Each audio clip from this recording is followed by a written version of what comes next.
have a piece, say, take something like Beethoven's Moonlight Sonata. Now, all kinds of people all over the world are playing that right now, you know. And some of them are missing a lot of the notes. And some of them have got all the notes, but they don't have any of the rhythm, you know. And some of them, if they're your child, you think, why isn't that nice? But if they're not, your company may not want to hear them. So that's one level. The level of not knowing the notes, the level of knowing the notes, the level of adding something to it, which is your power of interpretation. And then people begin to say, this person is a pianist. But what's about the difference between the person who has all this, who has the skill, who gets all the notes and all of them in the right place, and all of the time right, and all of the emotion or feeling right, and then adds to it some quality of interpretation? What's the difference between that person and the person who is playing in Carnegie Hall? You see, that difference no one can put a finger on. It is literally Kant's absolutely indecipherable, unknowable final root of the imagination. And there's no way nobody can tell you, even after years of knowing the person, you can't really tell whether that's going to be enough, whether that they may say have one performance in which they do something brilliant and then never again. So it is equally, of course, in the theater, where you have the actual words that you have to say, or you're supposed to say. And the difference, you see, why does anyone ever go to Hamlet twice? Much less 3 or 4 times. Because this extra quality, this absolutely mysterious quality, is something that we long for and delight in and are ravished by. But we can't describe it. We can't pin it down. We can't say what it is. We say, his Hamlet had more meaning. It had more, it meant more to me. Then we kind of lose what else we can say. We begin to stutter and stammer. Because it really is impossible to say what makes that different. When you have the physical body that is always the same, or that intends to be always the same, but when it is incorporated, when it is actually made visible through the action of the artist, then it becomes something entirely different. And it can become, even using the same words, of course, it can become something with opposite meanings, And that, you know that, you see, we all know that. But that quality is not the thing that you can use to describe art. Art is much, much wider than that and much less extraordinary if you want to actually use the word and actually recognize what happens. It is something, and I've thought about this now for 40 years at least, and the best I can come up with is that it is something which is made by a human being. And it is made, because it is made by a human being, we can follow the track of it. And so we have some knowledge of it, and when we have some knowledge of it, then we actually can judge it because we know it was made by choice. We know that immediately. So this is, let me show you something I always love to do, and I think it helps you to see somewhat of what I'm talking about. If you just see, well, I always bust the jaw.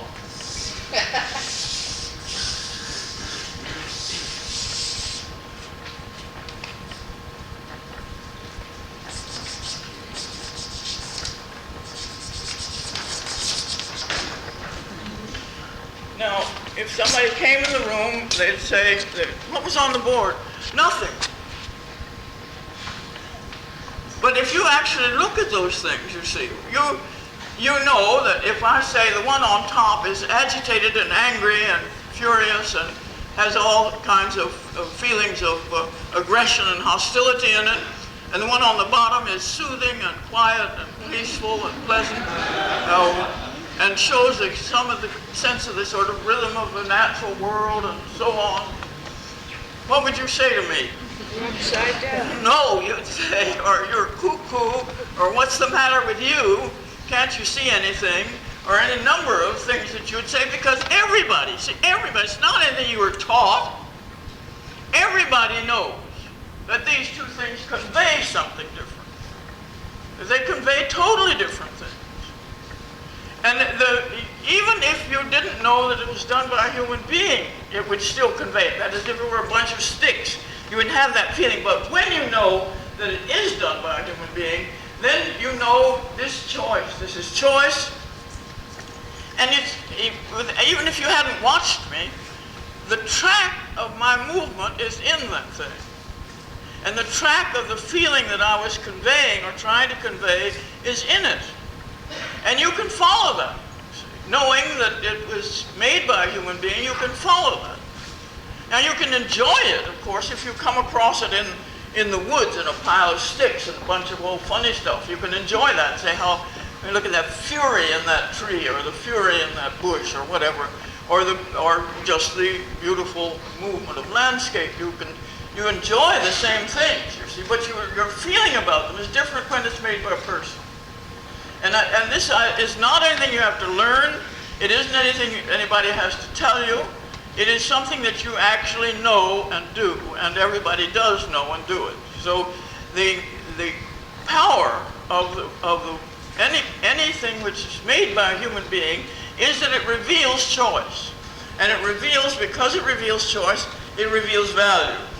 And in doing that, you see, any time that you choose, it means that you discard one thing. I mean, any choice, it means the rejection of something as well as the choosing of something. And when you do that, then that is a declaration of value. It's a declaration of saying, this is what I want, this is what I don't want. And this is the absolutely necessary act to do anything.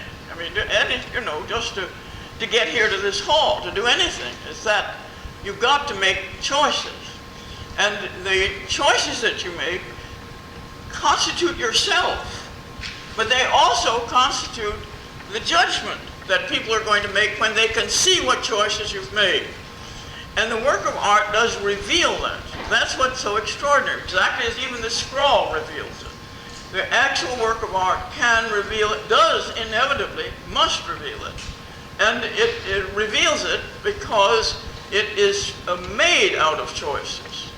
And that shows itself, and of course makes it possible then for us to experience all kinds of things which we couldn't experience because we'd be limited by our own selves. But when we look at some work of art, we can actually know what this choice is. We can see what the choice is.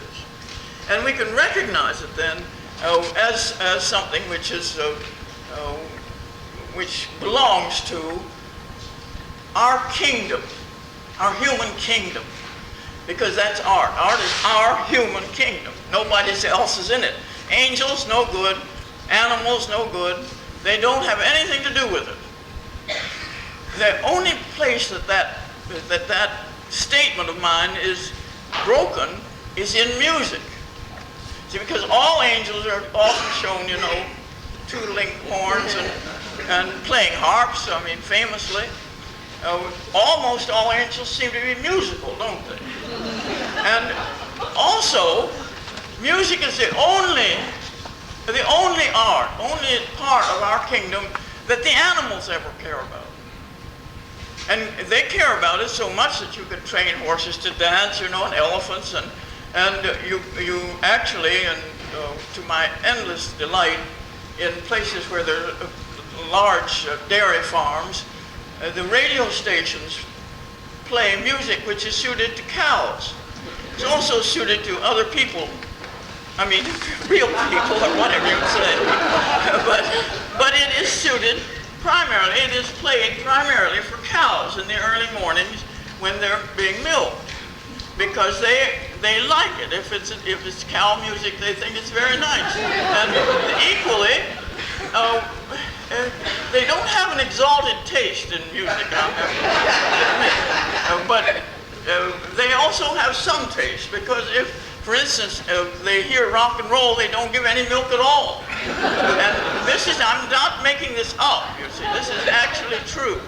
And somebody has done this marvelous whole study of chickens, that the chickens also like music, you know, but if you play hard rock and roll to them, their eggs are spotted. They have blood spots in their eggs. How do you like that for a piece of criticism? And it is simply that they have a band of tone and rhythm and stuff that they like, and the rest they say, no, I don't want any, you know, and I won't have it. So animals and angels both like music, but they don't care a thing for drama. And if you ever go in a future life and find people putting on little plays, you are not in heaven. So that's when it gives you a little sort of map of where you are. That's what's going on. So if you need it by that time. So the thing that keeps us from seeing things as works of art that are, now remember, when I say works of art, I do not mean something that's good. I just mean something that has been made by a human being. And it may be perfectly awful. But we don't think of that as art, but if we were far enough away from it, I want to show you something funny.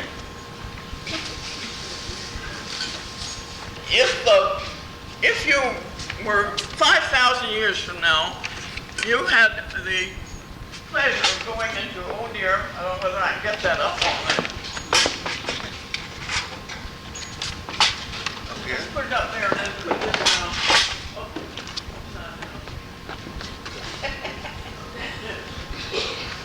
And you came into a museum, you see, you would know. Now, you would put on a reverent face if people still behave in museums in 5,000 years as they knew now, and you would look at it with interest and with a kind of humility. And you might be, I'm sorry to say, saying, is this art? But now I've told you the answer. Yes, it is art. It's not very good, but it is art. It was made by a human being. It took all kinds of choices. Now also, of course, if by the time that this is sitting in a museum, say nobody uses any metals and metals have totally disappeared, it will be an extraordinary thing. You know, people would look at it, look how shiny, I mean, what is this? They would be in awe, and they would think it would have something to do with some mysterious religion, you know, some kind of sort of slightly phallic look. Well, of course, it's upside down, you see, for one thing. But you wouldn't have to know that, you know. But you can see it better by its being upside down than if it weren't upside down. And I want to show you something else, because it also, you have to think, you have to remember one thing. Remember that only about 200 years after Rome had built all of those incredible aqueducts with that incredible Roman numerals, a thing that just absolutely boggles my mind, how you could get water to slope for whatever it is, you know, 200, 300 miles, properly sloping all that way. You know how trouble plumbers have with a leach field. Well, now, imagine that you're trying to build an aqueduct that's going to take the water down to Rome from way up in France. Well, when 200 or 300 years after that, people thought that those aqueducts had been built by demons, because they said no human being could do that. I'm with them. I don't know how they could do it, but it is still, they see a technique is lost so rapid, is so rapid. And they sense that this was something which is way beyond human capacity. Was it simply inevitable? And they had, for a long time, in order, when you crossed a bridge, it was a Roman bridge, again, you see, a marvelous piece of engineering, you had to sacrifice a black cat because they knew it had been built by the devil. And that lasted clear into the Middle Ages.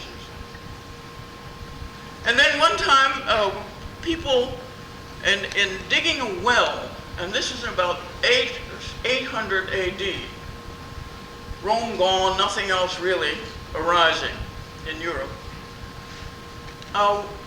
they dug up a Venus figure. And it was so astounding. You see, it was just a Hellenistic Venus figure, which there were millions made in the Hellenistic period. They were so astounded at it. Sculpture had actually essentially disappeared as an art in Europe at that time. No, there weren't any. There wasn't any going on. And to see this marvelous figure rising out of the well, was just to them so astounding and so unbelievable that they put it up in the middle of the square, the town square, and brought it all kinds of presents. They thought it was, again, that it was something simply supernatural, because they thought no human being can do it. Well, they were absolutely right. No human being on the earth at that time could have done it. Not possibly. And they, knowing that, they had no picture of what might have been in the past or what would be in the future. All they knew was that this is impossible. And so they gave it every kind of honor. And then a plague struck the city. And they raced and broke it all up. Because they thought, of course, that she had brought on the plague. That this demonic power that had made her also was so dangerous. That she was just broken up and all the pieces scattered as far as they could. So that to see something like that, the minute you do, and I brought you this wonderful thing, and again, I want you to imagine, pass this around for you so you can actually see it, because its details are exquisite. And the thing, if you can imagine, even in a short time, I would say, the power to make any delineation or drawing will almost totally disappear. And when people who have lost that power see this, it will seem to them magical. Can you imagine, they say? That seems to go back. This is really a perfectly flat thing, but magically this person has made it seem to have some depth. So there's a foreground here. How can that be? Well, that's just astonishing. And then this little creature, how could this ever exist? It's simply a marvelous thing. And it's got all these fantastic, imagine again, that, you could have traded this for Manhattan Island. You had them both at the same time.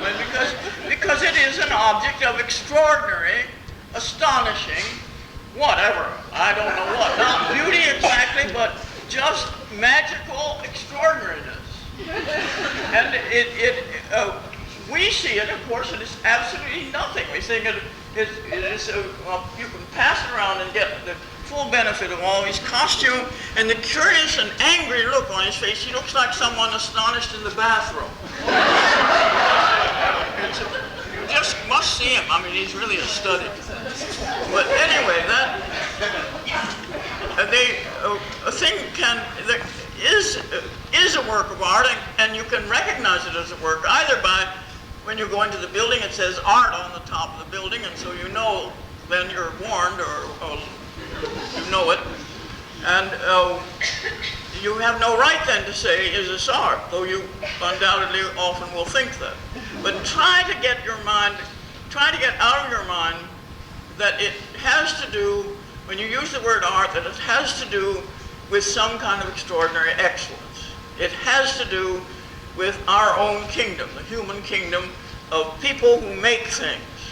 People make things, all people. And it's something which we inevitably do. Most of the time they're obviously useful things. And then again, those things become and can become, as of course something like, I suppose the easiest thing you can think of, imagine again running into a refrigerator, an ordinary refrigerator in what? Oh, well, probably not very long, 100 years. after all the food is irradiated or whatever, so there aren't any more refrigerators. Well, you can think of it very easily because I'm sure all of you have seen the beautiful ice boxes of only 50 or 60 years ago. And now everyone looks at them because they are magnificent things. They are splendid and serious-looking objects. They're of great dignity. They look like thrones. They look more splendid than the chairs of the grandest people living at this time. They just look more splendid. They look as though people would come, servants, slaves even, bringing magnificent things to you if you were sitting on it.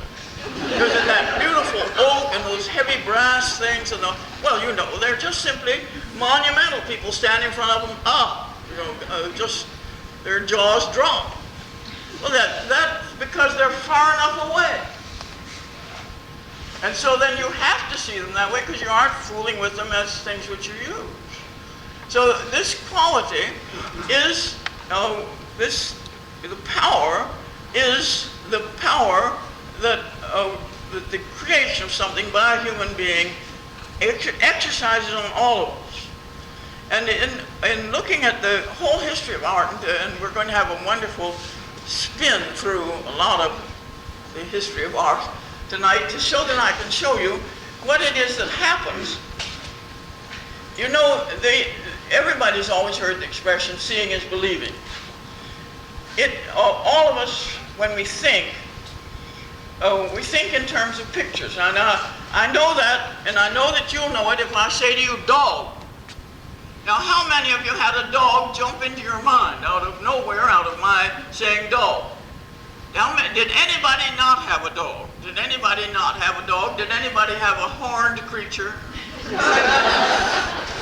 Or, a machine?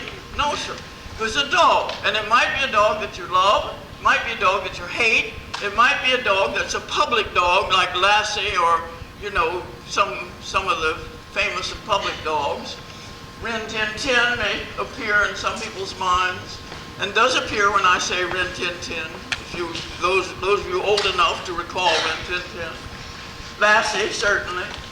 Public dogs will appear in your mind, but absolutely it will be a dog that appears in your mind.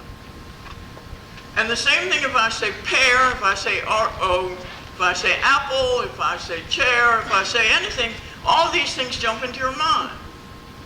And it's simply something that I believe, and if I'm not right, I want you please to tell me, but I do not believe that we can think of something without an image, including if you say zero.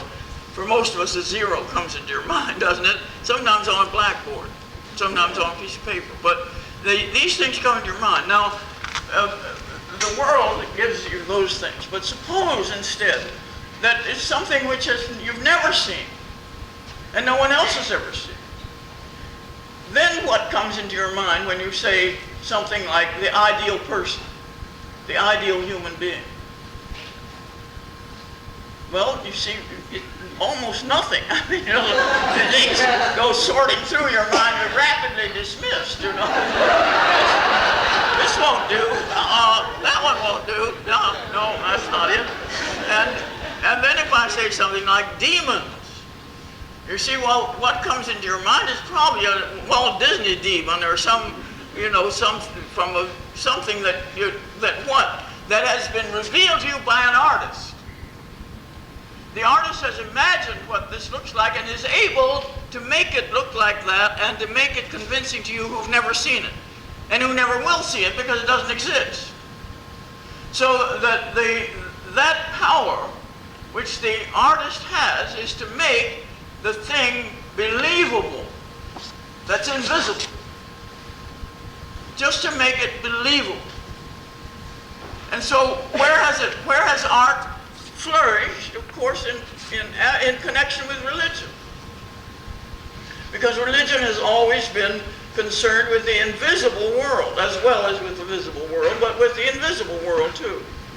And that is it is, I think, impossible for us to imagine unless we are an artist, unless we have the power to imagine it. And that has to be a power which is strong enough so that when we do present this image of a demon, or we present it of a God figure, or we present it of an ideal person, or anything, you see, then his imaginative power has to have been great enough so that we are persuaded of that.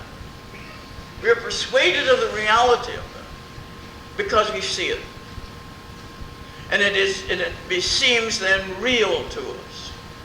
Now this is what art always, I think, always does. It does it even, you know, when you go out and paint a sunset, because the sunset changes all the time, and it is essentially invisible. Your sunset is invisible.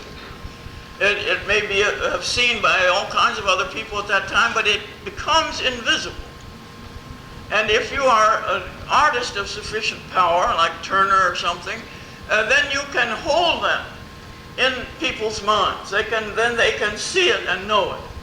And it becomes then visible to them, and therefore real. So that the quality, the thing that the artist is always dealing with is reality. What is real? What is the thing which is real?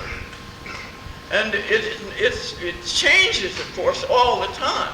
And it changes in short periods of time or long periods of time, but it changes. And the change represents changes in what is made by the artist. What is made by everybody, that is the human being, what is being made by the human being. And then, of course, when it is something which is a new idea, then it has to be made by a great imagination. Now that person is still an artist. He's as much an artist as the person who designs this thing or a refrigerator or whatever, the chairs you're sitting on. And the objects will reveal his conviction and the conviction of everybody else, or enough of everybody else, so that it becomes something which becomes a part then of our whole imagination. It's just something which we then can imagine because we've seen it. So that difference, the difference between the person who has that power and all the rest of us, is enormous. And this is why we value that person. And we do, there's no question about it. The person who has the power to make that invisible world strong enough to be believable. I mean, this is exactly what advertising does, isn't it? It's exactly what they do. And that's why they're so highly paid. If you can make a picture of a car that is far beyond any that you will ever see or ever have seen, and make it believable, that's a tremendous achievement. And a person who's able to do that is going to be paid a whole lot of money. Why? Because this is a very rare and extraordinary gift, and is always will be paid off by the society.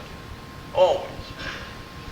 Now, let's look at some slides. So, if we can have a dim out, that's enough. That's enough. I want to show you a whole bunch of them, so we'll go kind of fast. I'll show you this one because the word art almost certainly didn't exist when this was made, or anybody else had anything to do with that idea. This is from Paleolithic times, probably 20,000, 30,000 BC. And what was the artist doing? You see, one thing, obviously, that he was doing, he was concerned with hunting. And he was also, you see, magically fascinated by his hand. Because our hands, you know, they've always been used as magical devices. No end of societies simply have the hand with nothing else, no body, just the hand, as something which is reverenced and which is known to have magical power. The hand and the eye have this strong magical overtone. And this artist is, and maybe it had some. You notice that it's a type of stenciling, and it means that this artist was right-handed, doesn't it? Because his left hand is down, but his left side is also his magical side. So it may be that it had to be the left hand. Well, you can speculate about that. There's things which you can see that these were valued. That his putting these things down meant that he had chosen those things out of the whole enormous world to set down for us to see. And though these were in darkness, they were set down for us to know about. Let's look at the next one. I want you to look at these two, this one and the next one, for just a minute or two. Turn on the next one, Lucy. Now back again to India if we can. Now they couldn't be a more different conception of a woman, could there? Which one do you think deserves the vote? Which one would you rather see having the vote? I'd vote for this one to have the vote. She looks like a, straightforward person. She's definitely straightforward. And the other one is just definitely not straightforward. And also, she's just embedded in the natural world. She's just right there with all the animals and the trees, and they're all just a wonderful, great, big, happy family. And the other one is standing there by herself. Do you know, she's Greek, and the other one is from India, and they're both, well, the other one is about 200 AD, this one is maybe 500 BC. So, throughout the whole history of Greece, there is not any landscape painting or any relief of landscape at all. Now you see, it sounds to us an extraordinary thing, because we often think of art and landscape being absolutely very tightly linked together. There weren't any landscapes painted anywhere in the world until the 15th century, and that was in Germany. Early 16th century. And throughout the whole history of Greek art, there's no reference to landscape at all. And the other one, of course, you can look at that other for just a moment. The landscape is always a part. It's always a sort of seamless world of nature. Let's look at the next one. Now, I'll show you this one because it's so delightful, because the idea of the title of this is Art Critic. And it's Bruegel, the elder, painting something, and this connoisseur, collector, art critic is helping him. And his expression, of course, is very reluctant to receive this kind of aid and assistance. And the other one is so marvelously intellectually self-satisfied that it's a great thing to see, because this person absolutely persists, and this is, it's 500 years ago, but you can find one within 2 blocks of here with no trouble, certainly within 2 miles, who actually looks exactly like him. Is that true? You know somebody who looks exactly like him. And who does this? It's such a marvelous thing, this wonderful persistence of the human condition. Let's look at the next one. Now, sometimes the vision that animates the whole society and that's illustrated by the artist lasts for a long, long time. And sometimes it lasts for a very short time. But it depends on what is really wanted. Now, Egypt is one of the most fascinating civilizations that ever was, because they put all of their eggs really in one basket, and they protected that basket for 2,000 years. They wanted, and you know this, they wanted things to endure. That was what they wanted. Now, everybody knows, if there's anything you know about Egypt, you know that they made mummies. And they were marvelously successful. Now, if you spend, and of course it was very expensive to have a mummy made, and took, I think it was 9 months, or that sounds too symbolic, but I think it was at least that, even to get started. And they did all these things. They pulled it, my endless delight, they pulled the brain out through the nose and put it in what are called canoptic jars, that is, beautiful jars that are put beside the mummy. And then they put all the guts in other beautiful jars. So there was this figure eviscerated figure with all of its possessions around it in jars, and then the body lasted unbelievably. If you haven't seen a mummy, go and look at one, because they look a lot better than younger people sometimes. It really is an astonishing thing. And because why? Because that was what they valued beyond anything, was endurance, that the thing should last. And so one of the ways that you can make sure that something's going to last is make a whole lot of them in an extremely solid material. And that's exactly what they did. As you know, of course, about the pyramids. And let's look at the next slide, because this was their idea of decoration here, to make 2,000 granite lions to line the whole road of where you went from the Nile to the temple. And now, naturally, a lot of those are going to be left. And they are, and there they are, you see. They're 2,000 years old, right this minute. And a few have lost their heads, but not all of them. And let's look at the next slide. There's one made 2,000 years after the last ones that you saw.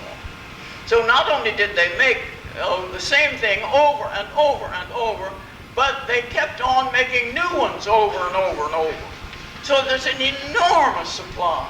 An enormous supply that couldn't be destroyed. Now they also, see, they had the fortune, maybe it's exactly the same thing. I mean, exactly why they did it. They lived in a country that would preserve things forever and ever, because it was dry and desert, and would just simply preserve whatever was to be preserved. You have wooden statues from the year 2000, 3000, that are in perfectly good condition. But they made it certain by using very solid, heavy materials, and impenetrable. Let's look at the next one. And another thing, they got us what we call a style, and that everybody knows, because all you have to do to feel like an Egyptian is to turn your feet sideways, turn your head front way, turn your head back, but turn your shoulders front ways and your head sideways, and you feel exactly like an Egyptian. And of course, if you're going to do little ethnic dances, you just make up Egyptian dances doing that. And it'd fool anybody. Maybe fool the Egyptians, I don't know, but it would certainly fool anybody else. And once they got onto that, they never changed. They thought, this will do.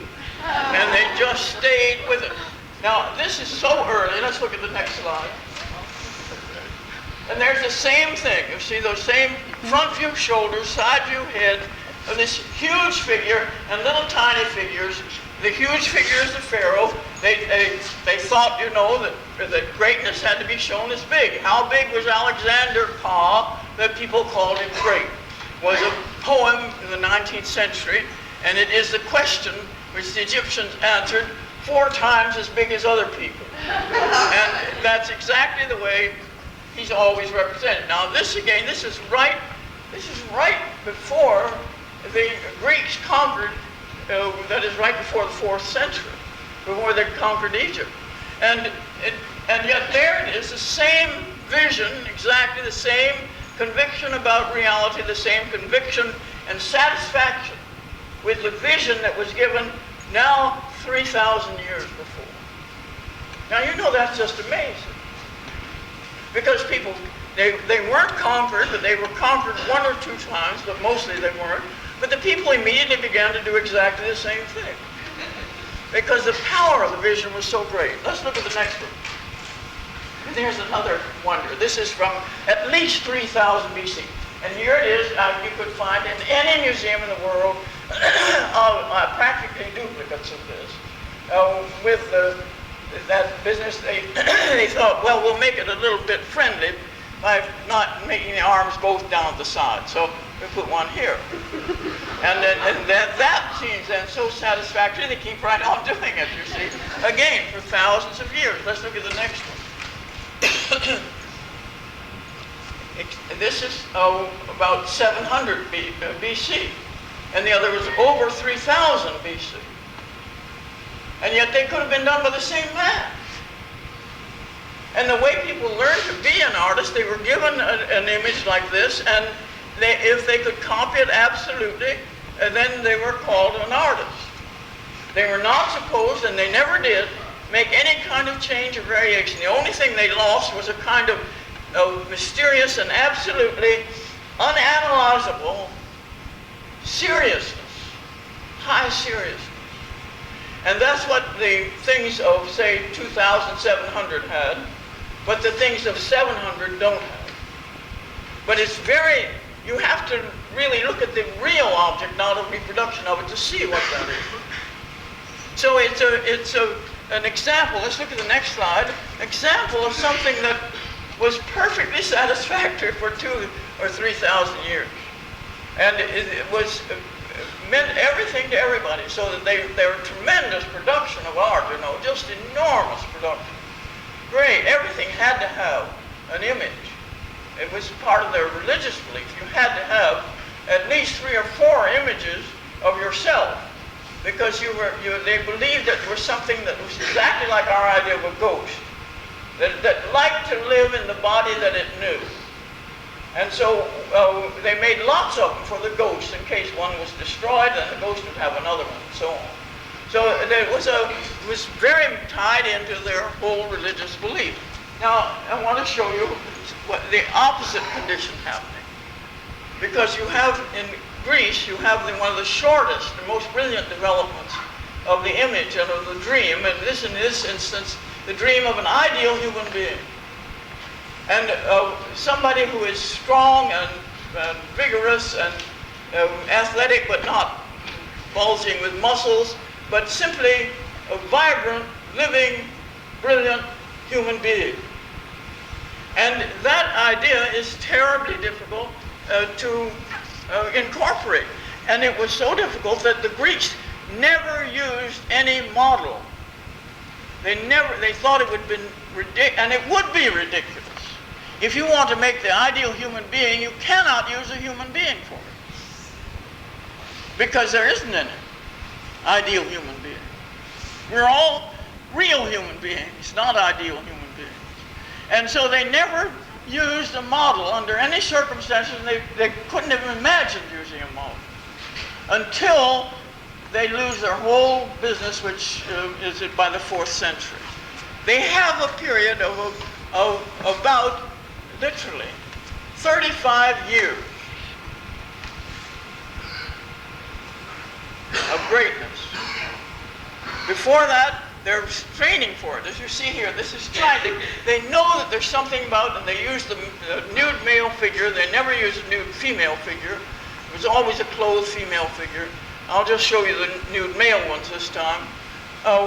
They all have this quality of springing energy, the opposite thing of what the Egyptians ever cared about or wanted.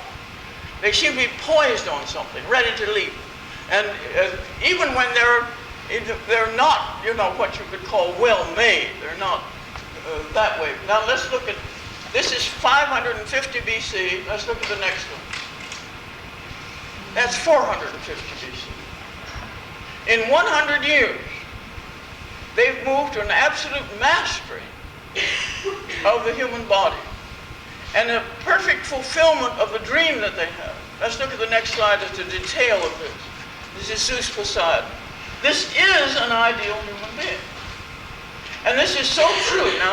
Now, this is the thing which is so puzzling to modern people who have given all kinds of relativity ideas and, I don't know, ideas of ethnicity and every kind of thing that tries to limit and prevent anything from moving beyond one group of people to another. So when I tell you that any place that this Greek ideal appeared, it immediately affected everybody in the place.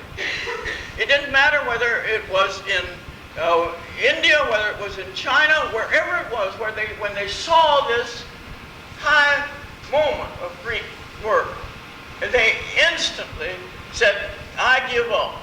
Let's take this. And that's exactly what they did. And of course Rome took it, and then of course the terrible irony or the tragedy or whatever it is they couldn't do it. They couldn't do it. So they just took what they could. But they could never do it, and nor could anyone else ever reach this kind of thing again. And it lasted a very, very short time. Very short time. Let's look at the next slide. Wonderful of his face.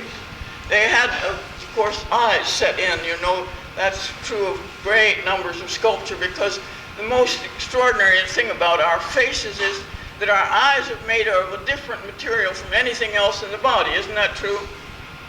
You know, you look at yourself, your eyes are funny, little shiny numbers, and you don't have them anywhere else. I mean, it's just, they're made of another stuff, it looks like. I mean, we know that they aren't, but they look like it. And then they have this wonderful thing that they move all the time. So their eyes have not only their magical aspect, but also it seemed to people necessary to make the eye a different thing. Why? Because they wanted this to be an ideal. They weren't making art. They weren't saying, let's have art. They said, let's, if we possibly can, let's incorporate a visible ideal. And everybody worked on it. Everybody tried to do it. And it was achieved. But for a short time. Only a short time. Let's look at the next slide. This is an archaic head. That is a head from about the 6th century BC, about the same time as that first stuff. And what are they doing? See, they're trying to make this an agreeable face, but what they make is something that's almost frightening. And they know that the eyes are important, so they make them huge. And they know that hair ought to be curly, and it is. But the effect isn't what they wanted, and they knew it, and they stopped doing it. And they worked instead toward, let's look at the next one, which is only, again, less than 100 years from that last one. And there you have, you see it. They've solved all that, they've made this thing which has some kind of compassion or loving quality or something benign quality, I don't know what you call it, but it is no longer even slightly like a grotesque. And it isn't, of course, like any human being that we ever saw, but it's one that's in our mind. And now it's actually clearly in our mind because we see it through the eyes of not just one artist, you see, because it's horrible, grotesque of the human being that you could ever ask for. And that it becomes what people like at this time. Exactly as at this time they begin to pay the athletes. And the athletes become professional. And the whole thing, which was an ideal of a way of life, very exclusive, very aristocratic, not saying everybody can do this at all, saying in fact nobody can do this but us. And that then, of course, gone. Let's look at the next one. And you have another wonderful and close example of this power of making something invisible become visible to people. And it's in the Gothic world, where there was, in the whole history of mankind, there have been very, very few architectural real changes. Almost everything is either, if you look throughout the whole world, it either is a post and middle, that is two posts with a top across it, no matter how elaborated that is, and this room is like that, or an arcuated, that is two posts with an arch on them, or with a dome on them. But those are the two things. There's really almost nothing else done in the whole history of architecture. And what happens in the 12th century is that the whole urge of the society was to transcend the world and to flood it with an extraordinary love of the thing which was invisible and the thing which was remote, that is heaven. And their whole urge was this upward urge that was as powerful as anything that ever struck people. And they began to build what are called Gothic. They conceived the Gothic style, which is a style that is, as you can see, depends on a pointed structure, not a rounded or post and middle structure. And this was animated by a whole change in the vision of the society, a change that centered around the idea of love, and the idea of love as being the great redemptive factor and the great power of the world, and the greatest thing for individual human beings. So at this time you have the extraordinary love stories written. There's the love story of King Arthur and Queen Guinevere, and the actual love story of the people really living at that time, Héloïse and Abelard, people who gave everything away for love. And they were Abelard, you know, was a great professor and the most admired and most followed man in the whole of the university world in France and Italy and all over. And he gave that lost all of that for love of the young girl named Héloïse. And he was castrated by her brothers, and she was thrown in a convent. And they represented for that time, you see, the whole inrushing joy of love that was centered on the Virgin Mary. And almost every Gothic cathedral is dedicated to Our Lady, Notre Dame, France. But the thing which is interesting is that they were built in a great rush. Now, a lot of people think, oh, it took forever to build a Gothic cathedral. You're right, it would have taken it, but they didn't finish them. This is Chartres, which is finished, but let's look at the next one. They never got the spires made in this. And as soon as that, whatever that was, that extraordinary infusion of love and devotion, the whole creation of courts of love, the whole business of the necessity of poetic love, all of that, it vanished. And when it did, they stopped building the cathedral no matter where they were in it. So they stopped building this cathedral, left it without spires. Let's look at the next one. I think only has one. Yeah. It starts on the spire. Then they said, oh, well, you know, we won't do that. And so then everything just changed. It absolutely changed. And then in the 19th century, people said, oh, we must finish these things. And then they tried to, and of course, then they couldn't. Let's look at the next slide. I want to show you some wonderful, this is not a very good slide, I see, of the Virgin Mary. It was the center of this. She was the thing which was most worshipped. Why? Because of this emphasis on love. The image of Christ was the image of the judge, last judge. And all of the scenes of the Last Judgment, Christ is sitting in the middle judging. And Mary is sitting beside him, begging him not to judge, but instead to show mercy. So, and now everybody knows in the world that we only want our enemies to get their just deserts. We don't want justice, we want love. And we have to, because we're all such, you know, miserable offenders. So it is inevitable that the divinity that offers, or the figure that offers mercy and love, and absolutely unquestioning mercy. Somebody said in the Middle Ages, they said in the 13th century, I don't want to go to heaven because the Virgin Mary keeps letting all these dreadful people in. And she was famous for, you know, helping adulterous lovers and saving people who were criminals. And one criminal was going to be hanged, and he got out the first two words of the Hail Mary, and consequently she swept him up into heaven. That was all. He'd lived a life of absolute hopeless evil. But that moment of just starting to say, you know, praise the Virgin, and she said, that's enough, and took him straight into heaven. So, but she did it all the time. Endless stories about how she always had mercy and love, and always acted on that merciful love. And naturally then she was a beloved figure. Let's look at her again. There are endless representations. And of course this was a great problem for the artist, because the artist had to make this quality of love and compassion and delight, and of the power to to forgive people. And you know that's the most difficult thing in the world, and it's the most, it requires of the person forgiving just extraordinary gifts of compassion, gifts of love, gifts of blindness, gifts of all kinds of things, just to forgive. And also a kind of a power to see that things are a little bit funny.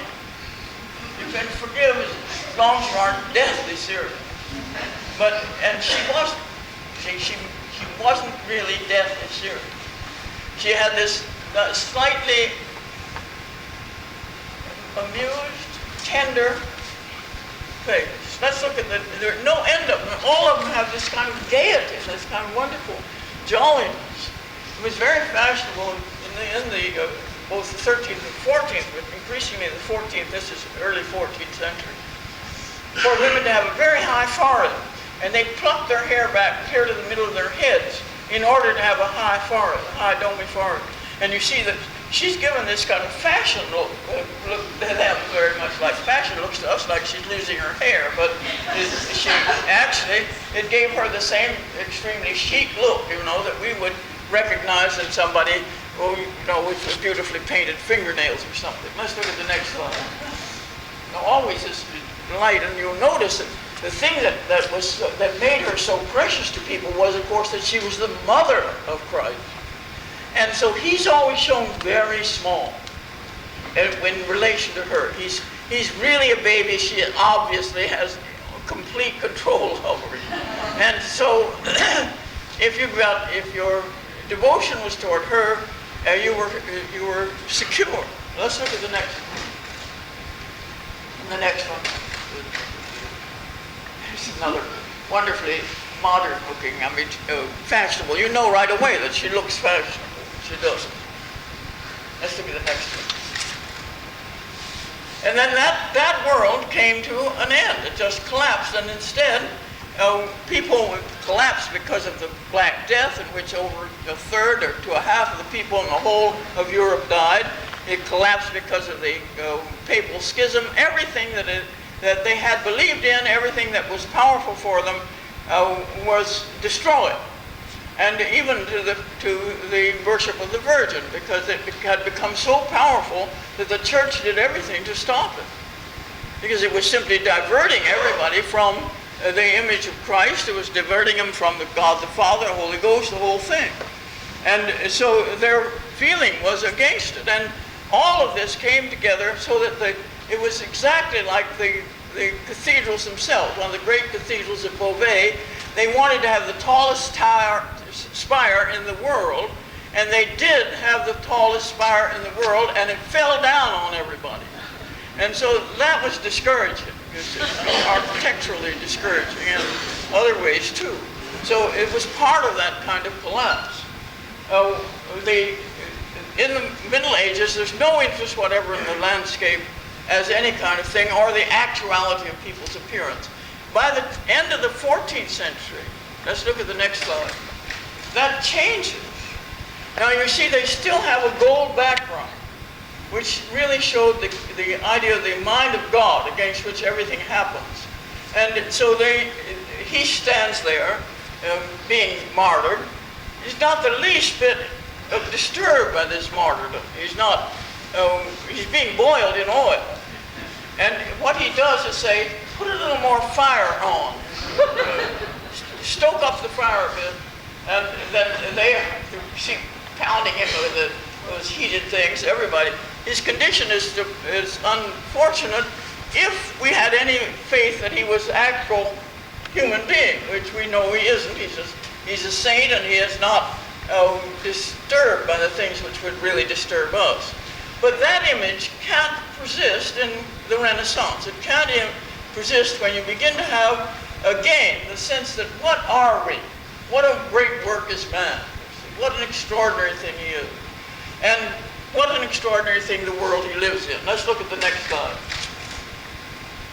And one of the most mysterious things in the history of art is that power, and it's the history of anywhere, of all thought, that power that strikes some people, that gives them the imaginative grasp to do something that other people can't do, but that fulfills the longing that people have all over for this particular thing.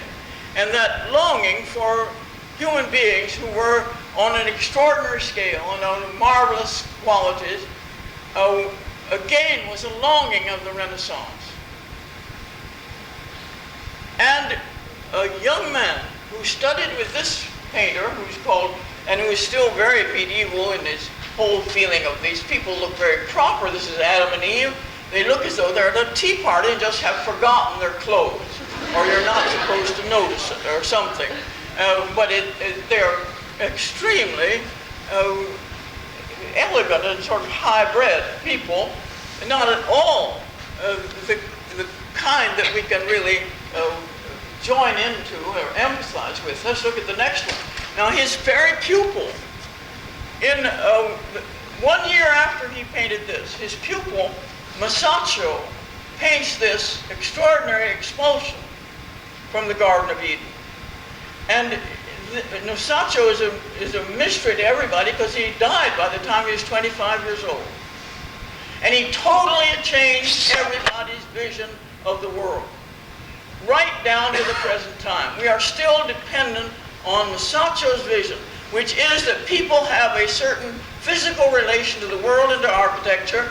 They have mountains behind them which are large. They cast a shadow. No figure in the whole world had cast a shadow for 2,000 years. It had nobody, no painter, no work of art anywhere cast a shadow. And Masaccio sees a shadow. Well, that's just an astonishing thing. Well, of course, we all know that, I mean, if there's one thing that's conspicuous to everybody, it's a shadow. You know you have a shadow. But it never entered ours. But he wanted to see the world whole. He wanted to see human beings as human beings fitted into a real world with real architecture and real terrible emotions and anguishes and sufferings. And so Eve is simply crying aloud. Her face is distorted and blooded and all blurby kind of looking mouth, and the whole thing, she is howling with her anguish of being thrown out of paradise. And Adam is covered with shame. And he's just overwhelmed by shame. And the angel, of course, is floating in the air easily and is driving them out with the sword. Let's look at the next one. There's the baptism, St. Peter baptizing. And here again, you see what Masaccio sees is our world. He sees these people, he sees that man pulling his shirt off, exactly as people pull their shirt off this very minute, with the same gesture, pulling it up over their head. That gesture is our gesture. And that world that he makes is our world. We live in it as we couldn't possibly live in the Gothic world. And then he's cold, he's shivering. And this was so astounding to people that he becomes famous as a shivering man. And more astounding and more absolutely what I'm trying to illustrate to you, every single artist, every painter, and the painters or sculptors or anybody who was wanting to learn to paint and to draw came and copied Masaccio's paintings. Because his vision, they knew, see, the minute they saw it, they knew this is it. This is what we know and long to see, and he has let us see it. Our world of light and shadow, of our world of shivering with cold, of kneeling, of dignity and power in the figure of St. Peter, all of these things he was able to envision. And no one else ever had been. And this all, when we know, the only thing we know about him is that he died at 25 or 26. And yet he had this gift that has now lasted since 1425, which is the year that 1426, the year that they think he died. And that vision that he had not only did it satisfy everybody immediately, it just ran over the imagination of the time like fire. And people wanted more than anything to be a part of it and know how to do it, And they couldn't do it. They copied him and they tried to see what it was that he was doing. They could see it, but they couldn't do it for another 100 years. They couldn't do it. They wanted to, and they tried as hard as they could. Let's look at the next one. You see that the quality of emotion, the dramatic quality, the way that he receives this baptism is a visible expression of that joy and humility with which he receives it. And his own body is not some marvelous muscular body or not some extraordinary unknown kind of image. It is the image of ourselves. Let's look at the next one. And here's St. Peter again. An ordinary, but you look at the relation of the people to the architecture. That's the relation that we have to architecture. It's bigger than we are. And half the time in medieval, more than half, all the time in medieval, the architecture would be knee-high. Because it wasn't standing there, the people weren't standing there. This was an image, a vision of a world that was beyond this world. Now he brings this vision back in the most glorious and powerful way. That it is our world, and we stand in it, and the light falls on us. And so does the atmosphere, so does the actual light on those distant. See the little castle way in the distance, and the hills in between the trees, and then these people who are really, they're just ordinary people. And let's look at the next one of a detail. See that this way of painting, which is an open way of painting, though this is fresco, it is exactly the kind of painting which people do right at this moment, in which they believe that part of what reveals reality is the fall of light, so that it is a matter of a play of light and dark. Part of the quality of color is its variety and luminosity, the way the different colors shoot through it and light shoots through it. And mainly, that this world and these people in it that we know and see are not something ideal and extraordinary. They're something real, and because of that, mysterious, magical, marvelous things, our unique human selves. Thank you very much.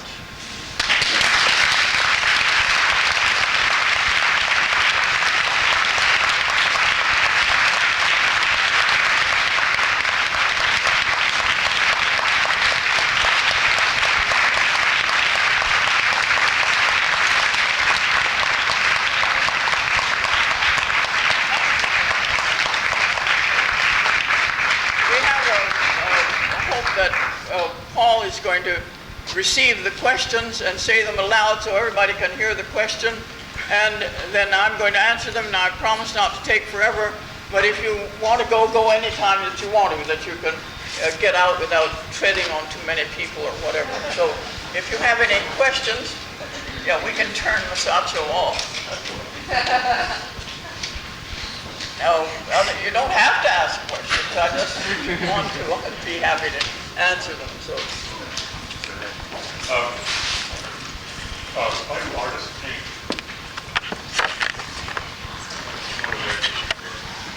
He wants to know, why do artists paint? well,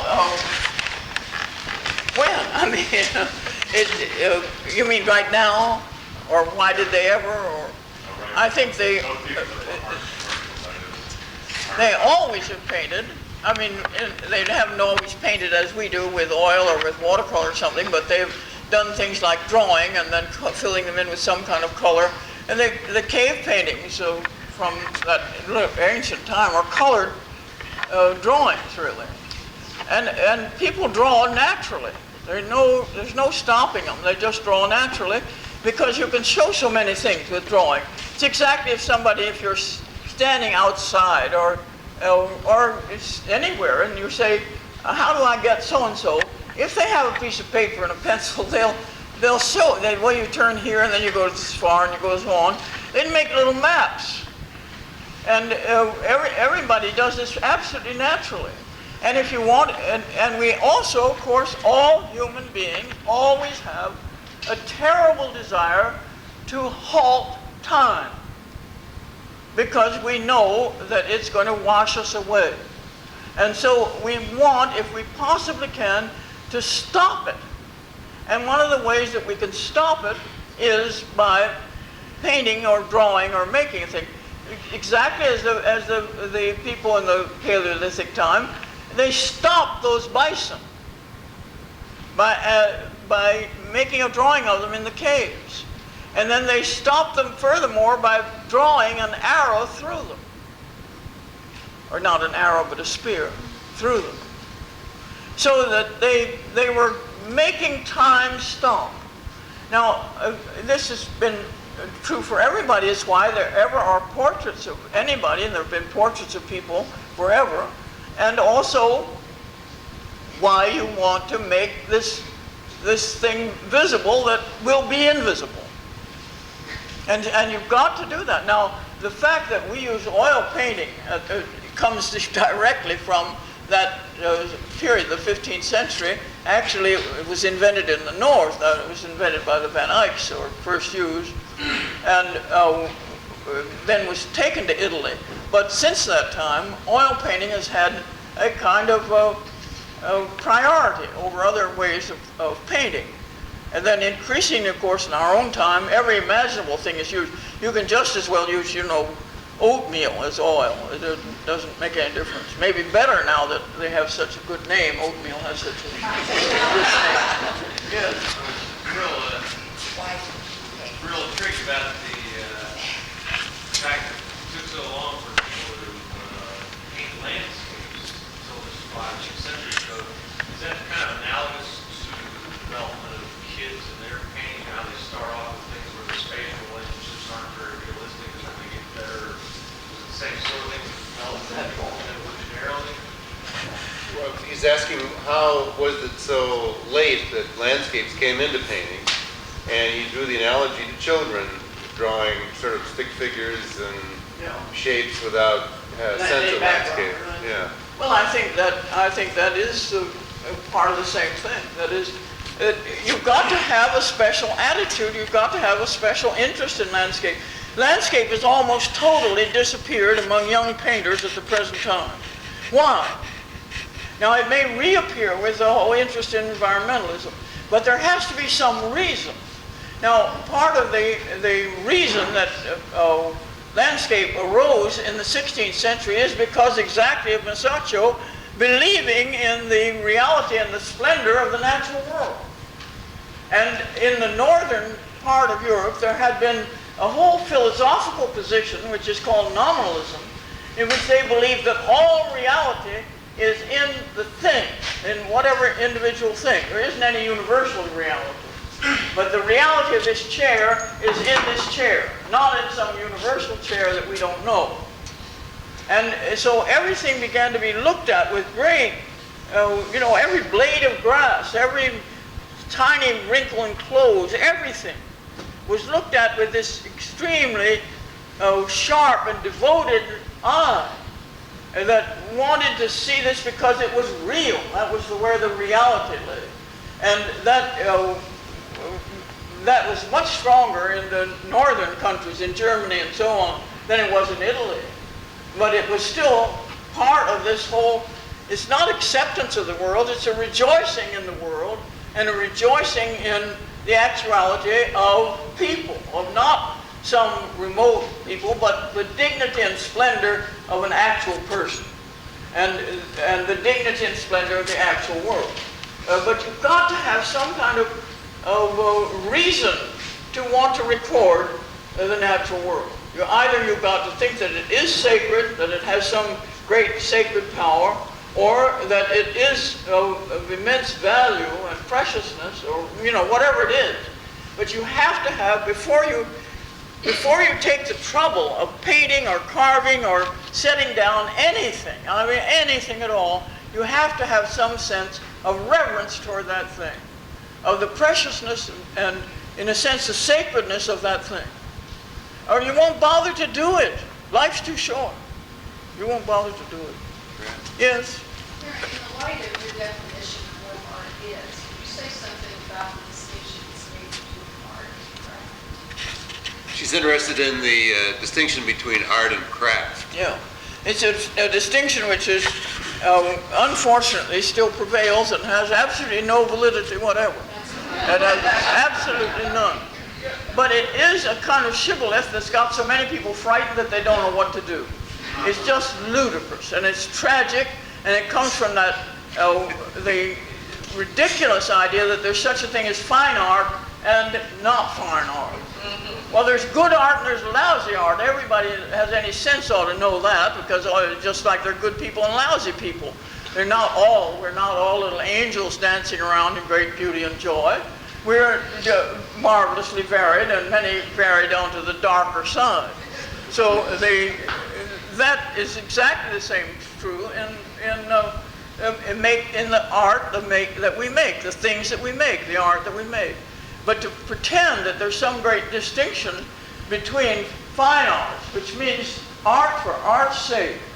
Now that idea, I'm going to talk about this next time, so I'm not going to say but one more word on that. Art for art's sake arose in the late 18th century, really, and flourished in the 19th century in the figure of Oscar Wilde. It became world famous. He was constantly speaking of the fact that art must be useless. That if it has any use, it isn't art. Then it's not art. You see, it's not fine art. It's just craft or something like that. The result is that the thing which was called fine art has lost all qualities of craft or skill or anything else, because now doesn't need to do anything but to be. It doesn't need to be beautiful. It doesn't need to be expressive. It doesn't need to be delightful. It doesn't need to be repulsive. It doesn't need to be enduring. It doesn't need to be anything. Because art is for its own sake. And so if you are messing around asking it to be something, you are simply a Philistine. You have no right to live, much less to enter the sacred precincts of a museum. Fred? How is it that, the vision, once it's revealed, sort of a vision that's hidden, once it's revealed, is immediately accessible to everyone who sees it? Oh, nobody knows. It is, but it's awfully hard to say how that happens. I mean, the question is how, isn't it, you say it louder. How is it that when the new vision, art manifests something that hadn't been seen before or reveals what it does, that it's instantly seen? Well, it's because, I don't know why it is. I mean, it may be the monopole, infinitely long and infinitely thin. But it also, there is a kind of readiness with it. I mean, you know that from your own body, you're ready for something. Maybe just dinner, but you know that there's a kind of readiness that people can experience and do experience. And when it is something which, when the thing which existed before, the vision which existed before, has lost its power, and that may be for no end of reasons. It may have abused its power and therefore lost its power. It may have done any number of things. But when it has lost its power, then there is a hunger for a new vision. And people don't know what it is. I mean, they don't really know it. It's made up of all kinds of things. The Renaissance, you see, the Renaissance was literally, they said, what we've been doing, thinking and worrying about going to heaven, that is just foolishness. And what we ought to do instead is embrace this world and ourselves. And we are splendid creatures. That's why Renaissance doors, are 20 feet high, as other people couldn't get through anything lower. And what do? In our time, we make buildings so you can't even find the damn door. You don't know. Not only you don't know the door from a window, but you don't know where the door is at all. It's just like a piece of the wall. What does that mean? Means, for one thing, we have no respect for people and no fondness for them and no receptivity toward them. That our architecture can do that is, of course, a wicked, wicked thing. But since most people, great numbers of people, feel that on account of what we call alienation, they are perfectly willing to accept that architecture as a new vision. They're perfectly willing to accept it. But when the artist has this ability, it's not because it's something new. There's no more erroneous thing in the world than that idea that new art is not going to be acceptable. You know, it's not only acceptable, it's just simply people dance in the street with joy for it. And you get something like Mondrian, you know, who paints those you know what Mondrian looks like. And if you didn't know what Mondrian looks like, everything you pick up and everything that's lying down on the floor, like linoleum and so on, is Mondrian. And people saw Mondrian and they thought, wow, this is it. And they began then to design all the covers of all of their magazines, and, you know, everything that you see now has this kind of Mondrian business. You know, the shapes of the forms of the weight of this and that and the other thing is arranged in what was essentially, first of all, his vision. And people loved it. It looked just like a bathroom, and the people loved bathrooms. It looked clean and it looked impersonal. It wasn't bothering around about, you know. It looked absolutely wonderfully, comfortably oblivious to us. And so people thought, well, how grand, I want one in my house. And so they bought the linoleum, or they bought the wallpaper, or they bought the division of doors and windows, or they did anything. I mean, it was like, I can think of a house in Los Angeles that took the actual painting by Mondrian and made the facade of his house exactly like it, including a little red square, you know, the whole thing. Why?